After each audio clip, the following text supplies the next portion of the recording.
नमस्कार।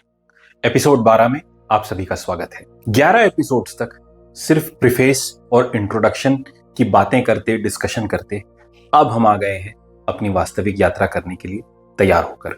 ये यात्रा है हमारी अपनी इस साझा धरोहर को देखने की, उसे परखने की, उसे जानने की, उसे समझने की। वो साझा धरोहर जो मुझे और आपको सहसा ऐसे ही मिल गई है। पृथ्वी के इस भूगोल के इस भूभाग पे सिर्फ जन्म मात्र लेने से यह धरोहर हमें ऐसे ही मिल गई। और क्योंकि हमें ये ऐसे ही मिल गई तो शायद हमने इसकी उतनी कद्र नहीं की, शायद इसके बारे में हमने बहुत जाना नहीं, सोचा नहीं, समझा नहीं। और पिछले कई हजार, करीब करीब 1200 वर्षों के आक्रांताओं और आतताइयों द्वारा किए गए विनाश और अत्याचार की वजह से काफी हद तक हमारी इस धरोहर को भी बहुत नुकसान पहुंचा है। यह धरोहर कई जगहों पे खंडित हो गई है, कई जगहों पे लुप्त हो गई है, अनऑर्गेनाइज्ड है। इसको ट्रांसमिट करने का, यानी एक से दूसरे और दूसरे से तीसरे तक पहुंचाने के जरिए जो है, जो माध्यम है, वो भी खंडित हो चुके हैं। तो कई सारे confusions, anecdotal evidences, preliminary understanding के साथ हम इस धरोहर को लिए जा रहे हैं, जिए जा रहे हैं। पर अब वक्त आ गया है कि इस धरोहर को हम उसके मूल स्वरूप में समझें और उसके एप्लीकेशन से अपने जीवन, अपने समाज, अपने राष्ट्र को पूर्णतया एक नव चेतना से भर दें। क्योंकि इस धरोहर, इस नॉलेज, इस अंडरस्टैंडिंग का काम ही यही है, इसका मूलभूत स्वभाव ही यही है कि यह मानव चेतना का विस्तार करे, ये हमारी सोच, समझ और अंडरस्टैंडिंग को बढ़ाए। ये कोई एक भार नहीं है जिसे लेकर के हमें घूमते रहना है अपने सर पे। कई हजार साल के निरंतर आक्रमण की वजह से तो हम डिफेंसिव मोड में, प्रोटेक्टिव मोड में चले गए थे कि कैसे इसको बचाया जाए। इसको जीने की क्षमता, इसको जीने की कैपेसिटी, इसको जी पाने की पॉसिबिलिटी ही हमारे समाज, हमारे आसपास से खत्म कर दी गई थी। लेकिन अब वक्त आ गया है कि न केवल इस धरोहर को सुना जाए, समझा जाए, बल्कि इसको जिया जाए, इसके बेनिफिट्स को रीप किया जाए। मतलब अगर आपके पास कोई एक फैंटास्टिक लैपटॉप है तो क्या सिर्फ आप उसे बैग में लेकर के घूमते रहेंगे? हाँ, जहां पे चोरी होने का डर है, जहां पे छीने जाने का, डकैती का डर है, वहां तो आप उसे छिपाएंगे। लेकिन अल्टीमेटली उस लैपटॉप का फंक्शन क्या है कि आप उसे खोलें, उस पर काम करें और जो भी आउटपुट आपको चाहिए अपने पर्सनल वर्क के लिए, ऑफिशियल वर्क के लिए, वो उस लैपटॉप से आप ले पाए। तो हमारी ये सनातन धरोहर उस एडवांस लैपटॉप की तरह ही है जिसे अभी तक तो हम बिजी थे बचाने में, लेकिन अब वक्त आ गया है इसको यूज करने का, ताकि हम अपने जीवन में वो वांछित, वो वांटेड चेंजेस ला सकें, वो एक्सपीरियंसेस ला सकें जो देने के लिए ये धरोहर डिजाइंड है। और जैसे ही इस धरोहर के एक्सप्लोरेशन पे हम आगे बढ़ते हैं तो पहला सवाल ये आता है कि ईश्वर एक है ना? और मेरा जवाब है, डिपेंड करता है आप ईश्वर को डिफाइन कैसे करते हो। पर फिर भी लोग कहते हैं कि अगर ईश्वर एक है तो इतने सारे भगवान क्यों? ये एक जायज कंफ्यूजन है, क्योंकि जैसा हमने पहले ही बताया, हमारी अंडरस्टैंडिंग खंडित हो गई है। There is no proper channel that explains everything, but शुरू से ही करना होगा और इस बात को क्लैरिफाई करना बड़ा आवश्यक हो जाता है। तो फिर हम शुरू से करते हैं। तो भारत एक है? हाँ, भारत के प्रधानमंत्री एक ही हैं, तो उनके हाथ में सारी पावर्स होंगी देश को रन करने की। जी बिल्कुल। तो फिर ये गृह मंत्री, वित्त मंत्री, रक्षा मंत्री, वाणिज्य मंत्री, 58 मिनिस्ट्रीज, वो क्या कर रही हैं? प्रधानमंत्री सब कुछ थोड़ी कर सकते हैं। मतलब करते हैं, डिसीजंस उनके होते हैं, लेकिन eventually to get into the final details इतनी सारी मिनिस्ट्रीज लगती हैं। अच्छा, तो मिनिस्टर्स सारे डिसीजन ले लेते होंगे? मतलब गृह मंत्री पूरा गृह मंत्रालय रन करते होंगे, वित्त मंत्री पूरा वित्त मंत्रालय रन करती होंगी? अरे नहीं, उनके नीचे तो 2 से 3 मिनिस्टर ऑफ स्टेट लेवल के मिनिस्टर्स होते हैं। अच्छा, उनकी मदद करने के लिए। ठीक है, तो ये 3 लोग मिलके सब कुछ कर लेते होंगे? नहीं, उनके नीचे तो फिर सेक्रेटरीज होते हैं, सेक्रेटरीज के नीचे उनके आईएएस ऑफिसर्स होते हैं। अरे इतना बड़ा सारा तंत्र होता है, तभी तो जाके इतना बड़ा देश रन कर पाएंगे। ओह, ओके, तो ये लोग मिलके सब कुछ रन कर लेते हैं। तो ये चीफ मिनिस्टर और इनकी विधान परिषद, विधानसभा, ये क्या करती है?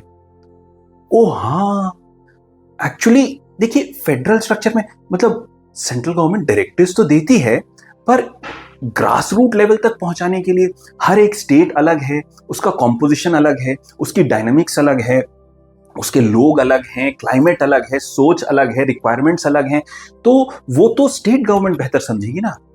अच्छा अच्छा, तो उनके चीफ मिनिस्टर सब कुछ कर लेते हैं। अरे नहीं, वहां भी 12 से ऊपर मिनिस्ट्रीज होती हैं, ओके, उनकी मदद करने के लिए, पर चीफ मिनिस्टर प्लस वो 12 लोग। अरे नहीं, वहां भी यही स्ट्रक्चर है, उनके नीचे फिर सेक्रेटरीज होते हैं, फिर आईएएस और पीसीएस अफसर्स होते हैं, सीईओज होते हैं, डायरेक्टर्स होते हैं, अलग अलग ऑर्गेनाइजेशंस और इंस्टीट्यूशंस होते हैं, जो फाइनली जाकर के फिर जनरल मैनेजर, सीनियर मैनेजर्स, नीचे जाके मैनेजर्स, सुपरवाइजर्स और वर्कर के लेवल तक जाते हैं। इतने सारे लोग लगते हैं सिर्फ एक देश को चलाने के लिए, और आप पूरे ब्रह्मांड को सिर्फ एक ईश्वर से चलाना चाहते हैं।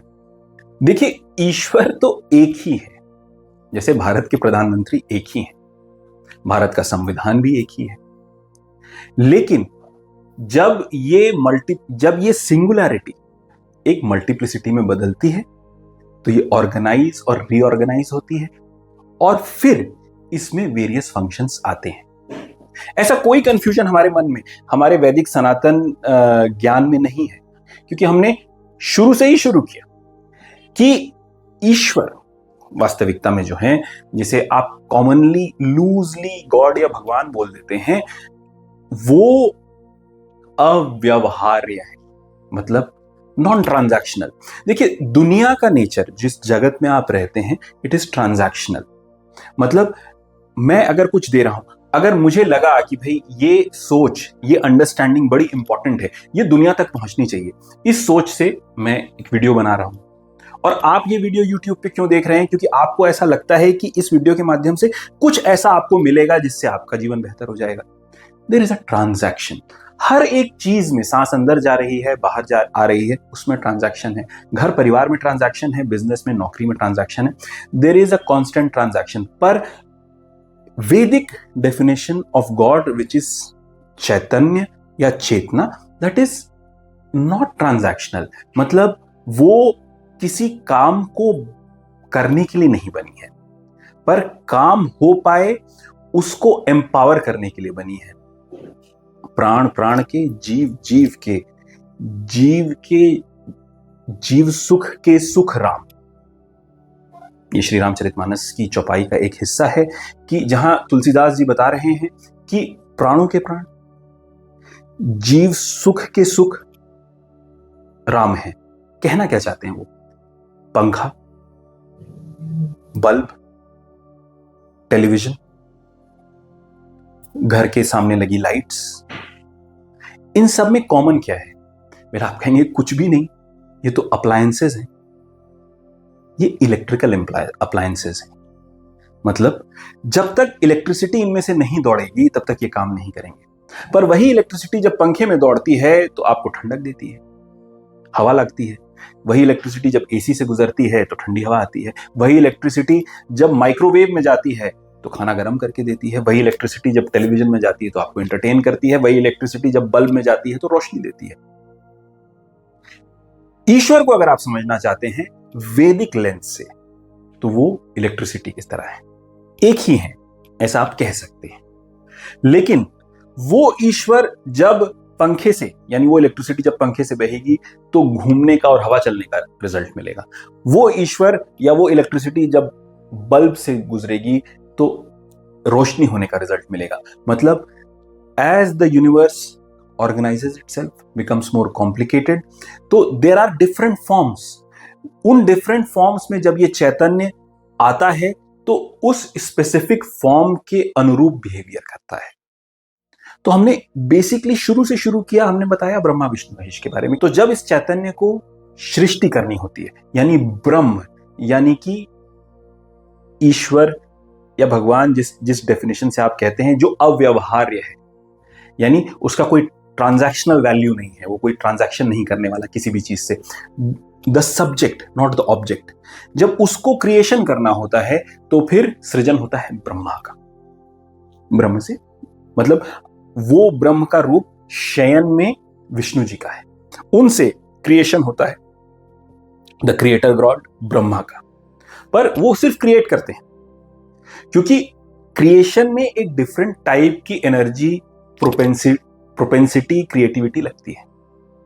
फिर उसको संभालने के लिए भी कोई चाहिए, उसमें एक डिफरेंट एनर्जी, एक डिफरेंट कैरेक्टर, एक डिफरेंट प्रोपेंसिटी, एक डिफरेंट इंक्लिनेशन चाहिए।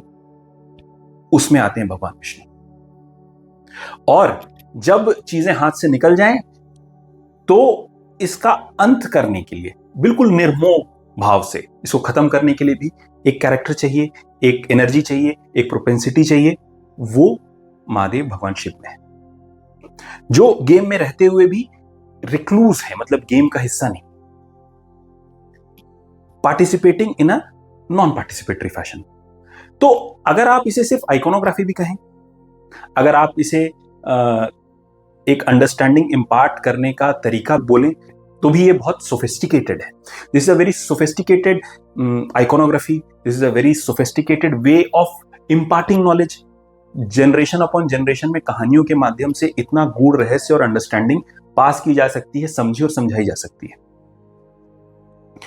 पर मैं ये नहीं कहना चाहता कि सिर्फ ये एक आइकोनोग्राफी है, ये सिर्फ एक कहानी या समझाने का माध्यम है, क्योंकि अगर ऐसा होता तो इतने सारे भक्तों, संतों और लोगों के जीवन में ये गॉड्स एक लिविंग रियलिटी ना होते। इतनी तकलीफें सह करके, इतने बलिदान दे करके लोग इनके मंदिरों और भक्ति पद्धतियों और ज्ञान को ना बचाते। That is a discussion for some other time. एक छोटा सा ऑर्गेनाइजेशन चलाने के लिए भी आपको एक हायरार्की चाहिए होती है। एक डायरेक्टर होते हैं, सीईओ होते हैं, सीनियर मैनेजर्स होते हैं, जनरल मैनेजर होते हैं, मैनेजर्स होते हैं, सुपरवाइजर्स होते हैं, साइट इंचार्ज होते हैं, और फिर इवेंचुअली टेक्नीशियंस एंड लेबरर्स होते हैं जो डिलीवर कर रहे होते हैं डिलीवरेबल्स को।